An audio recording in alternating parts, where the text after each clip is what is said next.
कबीर एक लाजवाब आर्टिस्ट था जो अपनी पेंटिंग्स के जरिए लोगों के जज्बात को जिंदा कर देता था। उसकी हर तस्वीर एक कहानी कहती थी, जैसे उसने किसी की जिंदगी के किसी पल को कैद कर लिया हो। कबीर एक शांत और अकेला इंसान था जिसे अपनी कला के अलावा जिंदगी के बाकी रंगों में ज्यादा दिलचस्पी नहीं थी। एक दिन अपने स्टूडियो में बैठे हुए कबीर बिना किसी वजह के एक तस्वीर बनाने लगता है। उसके हाथ बिना सोचे समझे एक लड़की का चेहरा बना रहे थे। लड़की एक पुराने पुल के किनारे खड़ी थी। उसकी आंखों में गहरी उदासी थी और आसमान पर घने बादल छाए हुए थे। कबीर इस तस्वीर को देखकर हैरान था, क्योंकि वह लड़की उसके लिए अजनबी थी, लेकिन तस्वीर के हर स्ट्रोक में एक अजीब सा जुड़ाव महसूस होता था। तस्वीर बनाने के एक दिन बाद कबीर टीवी पर न्यूज देख रहा था। एक खबर ने उसका पूरा ध्यान खींच लिया। एक लड़की जो उसकी तस्वीर की परछाई लग रही थी, वही कपड़े, वही पुल, वही उदासी। उसका नाम मीरा था। न्यूज में दिखाया गया कि उस दिन उसने अपने जीवन का सबसे बड़ा दुख सहा था। उसका प्यार उसे छोड़कर चला गया। कबीर के होश उड़ गए। क्या यह एक इत्तेफाक था या उसकी तस्वीर सच बन गई थी? कबीर इस बात को भूलने की कोशिश करता है, लेकिन एक अजीब सी बेचैनी उसके दिल में घर कर लेती है। अगले दिन बिना जाने उसके हाथ फिर से एक नई तस्वीर बनाने लगते हैं। इस बार मीरा एक अंधेरे से घिरे महल के अंदर खड़ी थी और उसके आसपास एक अजीब सी रोशनी चमक रही थी। तस्वीर खत्म होते ही कबीर का दिल तेज धड़कने लगता है, जैसे कुछ बुरा होने वाला हो। 2 दिन बाद न्यूज आती है कि मीरा एक पुराने महल में गई थी जिसे लोग अभिशप्त मानते थे। कबीर को समझ नहीं आता कि उसकी तस्वीरें क्यों मीरा की जिंदगी का सच बयान कर रही हैं। कबीर अब इस राज को समझने के लिए मीरा से मिलने का फैसला करता है। एक दिन वह उसका पता लगाकर उससे मिलता है। मीरा पहले तो उसे एक अजीब इंसान समझती है, लेकिन जब कबीर अपनी तस्वीरें दिखाता है तो मीरा के होश उड़ जाते हैं। वो तस्वीरें उसकी जिंदगी के सबसे बड़े पलों का सच बयां करती थी। मीरा और कबीर मिलकर यह समझने की कोशिश करते हैं कि यह सब क्यों हो रहा है। मीरा के साथ रहकर कबीर को पता चलता है कि उसके स्केच मीरा के भूतकाल और भविष्य दोनों को दिखाते हैं। एक रात कबीर को एक और तस्वीर बनाने का जुनून चढ़ जाता है। इस बार तस्वीर में मीरा एक समुद्र के किनारे खड़ी है और पीछे एक पुराना जहाज चल रहा है। उस तस्वीर का पहला स्ट्रोक खत्म करते ही कबीर को लगता है जैसे उसका सिर चकराने लगा हो। मीरा इस बात का पता लगाने के लिए कबीर के अतीत के बारे में जानकारी इकट्ठा करती है। उसे एक पुरानी लाइब्रेरी में एक किताब मिलती है जिसमें लिखा है कि कुछ लोगों को ऐसे शाप मिलते हैं जिसमें उनकी कला किसी और की किस्मत का हथियार बन जाती है। मीरा और कबीर साथ में उस शाप का राज सुलझाने निकलते हैं। उन्हें एक पुराने योगी के बारे में पता चलता है जो कहता है कि कबीर और मीरा की किस्मत आपस में जुड़ी हुई है, लेकिन अगर कबीर अपनी तस्वीरें बनाता रहा तो मीरा की जिंदगी हमेशा खतरे में रहेगी। आखिरी तस्वीर बनाते वक्त कबीर एक फैसला लेता है। वह अपने हाथ काटकर अपनी कला को हमेशा के लिए खत्म कर देगा।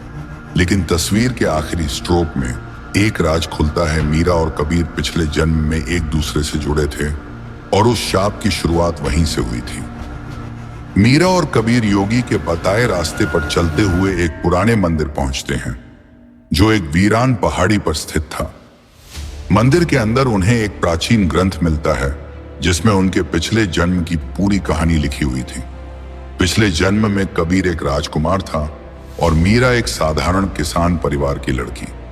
उनके बीच का प्यार गहरा और पवित्र था, लेकिन उनके प्यार को समाज ने स्वीकार नहीं किया।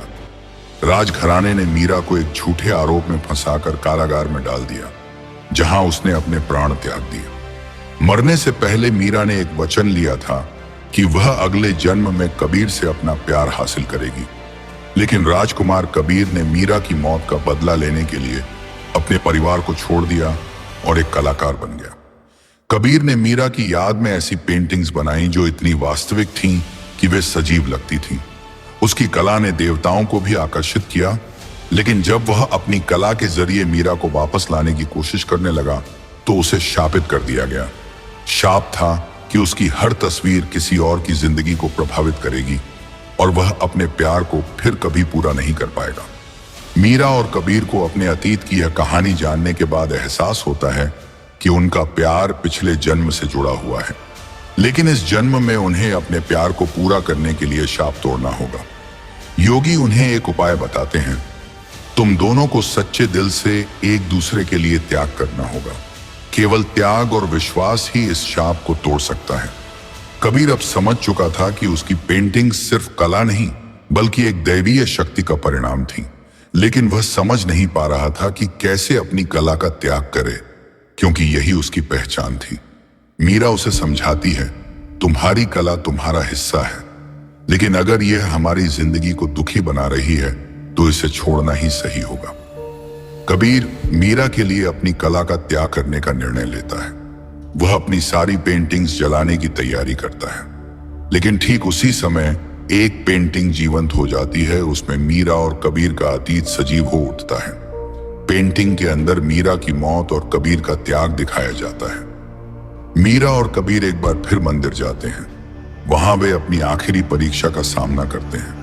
उन्हें एक प्राचीन जादुई दीपक जलाना था जो केवल सच्चे प्रेम और विश्वास से जल सकता था, लेकिन दीपक के पास एक अभिशाप था, जो भी इसे जलाने की कोशिश करेगा उसे अपनी सबसे प्रिय चीज का त्याग करना पड़ेगा। कबीर दीपक के सामने बैठकर अपनी कला को त्यागने का वचन देता है। जैसे ही वह वचन पूरा करता है, दीपक जल उठता है। उसी पल कबीर की पेंटिंग्स की शक्ति खत्म हो जाती है और शाप टूट जाता है। शाप टूटने के बाद मीरा और कबीर के बीच एक नया रिश्ता शुरू होता है। दोनों को एहसास होता है कि उनका प्यार अब किसी बाधा में नहीं है। कबीर हालांकि अब अपनी पेंटिंग्स में भविष्य नहीं देख सकता, लेकिन उसने मीरा के लिए एक नई पेंटिंग बनाई, उनकी शादी की। दोनों ने अपने प्यार को परिवार और समाज के सामने स्वीकार किया और शादी कर ली। शादी के बाद कबीर ने अपनी कला को एक नई दिशा दी। अब वह सिर्फ खुशियों और प्रेम से भरी पेंटिंग्स बनाता था। मीरा और कबीर की कहानी ने यह साबित कर दिया कि सच्चा प्यार हर बाधा को पार कर सकता है। उनकी यात्रा कठिन थी, लेकिन उनका प्रेम उनकी ताकत बना। उनकी पेंटिंग्स अब लोगों के दिलों में खुशियां भरती थीं और उनकी कहानी एक मिसाल बन गई।